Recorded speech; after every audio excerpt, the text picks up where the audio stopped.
ધાનેરાના જીવાણા ગામે પ્રાથમિક શાળાનું ઉદ્ઘાટન કરવામાં આવ્યું। ધાનેરાના જીવાણા ગામે પ્રાથમિક શાળાના નવીન મકાનનું ઉદ્ઘાટન કરવામાં આવ્યું હતું, જે પ્રસંગે ધાનેરાના તમામ રાજકીય આગેવાનો ઉપસ્થિત રહ્યા હતા।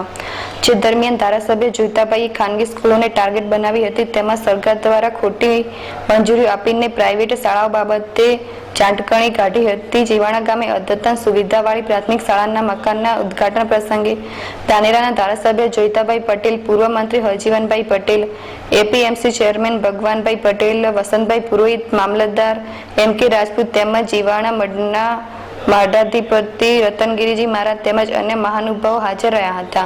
આ પ્રસંગે જોઈતાભાઈ પટેલે જણાવ્યું હતું કે હાલમાં સરકાર દ્વારા આડેધડ પ્રાઇવેટ શાળાઓની મંજૂરી આપવામાં આવે છે। જે શાળાઓ છે તેમને મેદાન નથી, કોઈ સગવડ નથી, તેમ છતાં મંજૂરી આપી દેવાય છે, જેના કારણે પ્રાથમિક શાળામાં બાળકો ઘટવા લાગ્યા છે, જેથી સરકાર ખુદ ગરીબોના શિક્ષણમાં પડતા ઉપર પાટું મારી સરકારી શાળાઓની ઘોર ખોદી રહી છે। આ પ્રસંગે જીવાણના મઠના મહંત રતનગીરીજી મહારાજ દ્વારા વ્યસન મુક્તિ તેમજ દીકરીઓને શિક્ષણ આપવા બાબતે ખાસ અનુરોધ કર્યો હતો। આજે સૌથી વધુ જરૂરિયાત શિક્ષણની છે। શિક્ષણ વગર સમય એવો અત્યારે એવો આવે છે કે શિક્ષણ વગર કોઈ પણ માણસ આગળ નથી ચાલી શકતો। સમયના અંતરે ફેરફાર થાય। વર્ષો પહેલા એવી વાત હતી કે સૌથી વધારે બાહુબલીનો જમાનો હતો, પોતાના પંડનો જમાનો હતો। કોઈ ગામ હોય અને ગામની અંદર કોકને 5-7 દીકરા હોય ને તો એ ખેતી કરતા અને એમ કહેતા કે એની અંદર તો આને 5-7 વધારાની જમીન આપવી પડતી, કારણ કે એ વખતે ભાઈ એટલા ભાગ હતા અને બાહુબલી રાજા હતા એની અંદર પણ એકબીજાની જમીન પડાવી લેતા। એટલે બળબુદ્ધા ઉપર જેને હતો બાહુબલીનો જમાનો હતો, એ પહેલો જમાનો એ હતો।